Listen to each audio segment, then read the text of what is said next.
So if you're gonna be a fan of musical theater, you have to have some suspension of disbelief. We are fans of an art form in which bursting out into song is not only accepted, it is the preferred mode of communication. But sometimes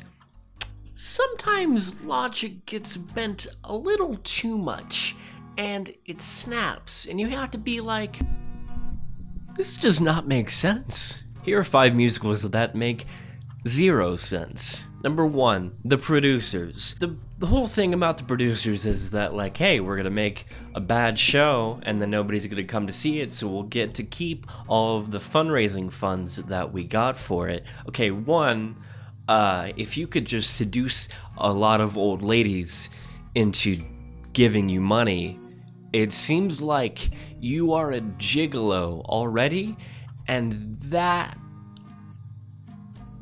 gave you like $2 million already? It kind of seems like you could just be a gigolo. It kind of seems like the whole producer part of it was unnecessary.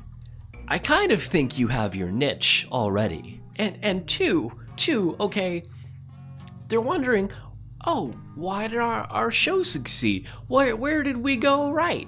I don't know, when you hired talented people to work on it? I don't know if you've seen an amateur production of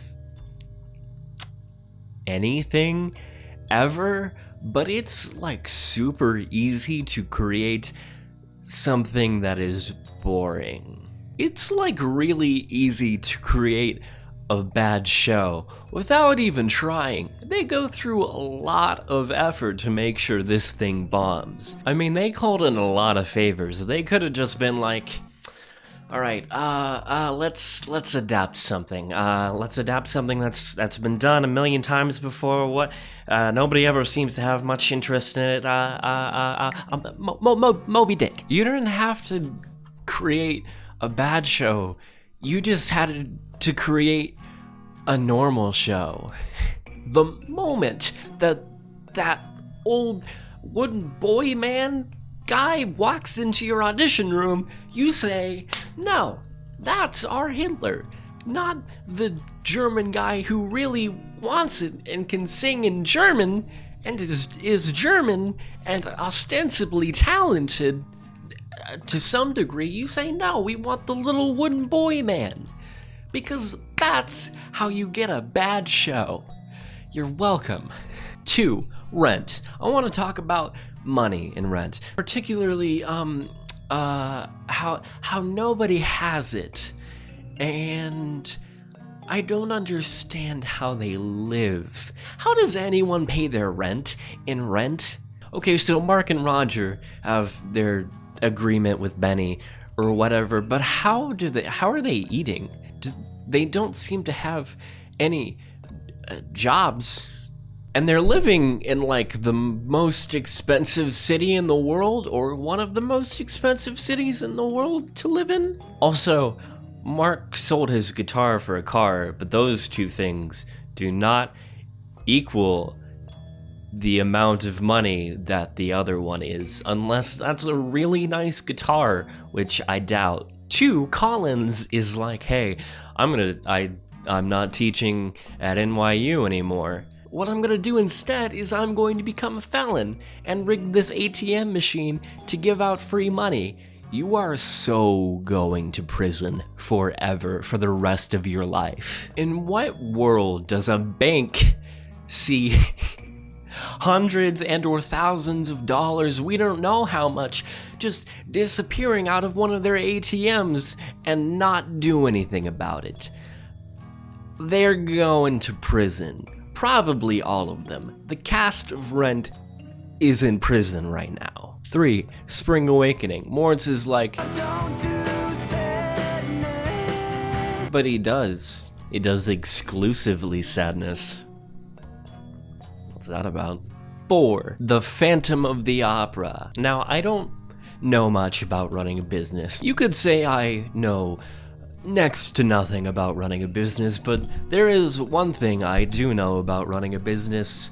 You do not let a phantom run around your opera house and turn your sopranos into frog-voiced ladies. You, as an owner of a apparently at least moderately successful opera house, do something, involve some authorities to apprehend that man so he's not cutting into your profits. You can't run a business and have like, oh yeah, we made a decent profit last quarter, but 25% of it went to this ghost. That is no sustainable business model. Look, I'm just saying, they are wealthy people. They have some considerable means with which to deal with him, and they don't.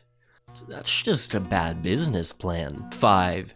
West Side Story. Now, why does West Side Story not make sense?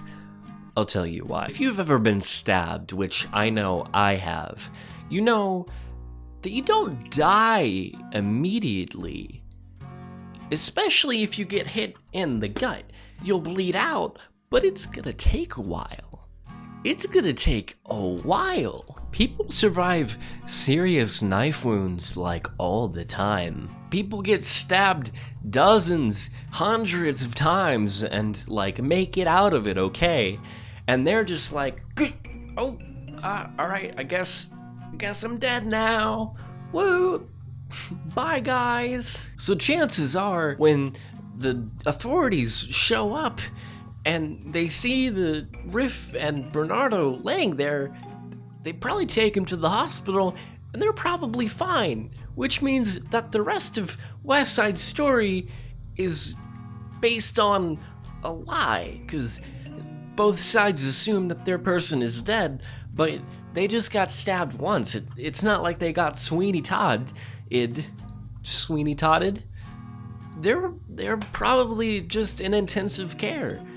They're probably right next to each other. Bernardo and Riff are probably way over it by the time stuff goes down in Act 2. They're probably like, hey man, my side said some stuff, your side said some stuff. I think, we can just really come together and, move past this. Because, this brush with death, brief as it may have been, is really taught me, a lot about accepting both, ourselves, but like each other as well, So those were 5 musicals that don't make sense because of specific things. If you like that video and you're new here, I talk more about musicals. That's what I do here. Thanks for watching. Subscribe. Bye.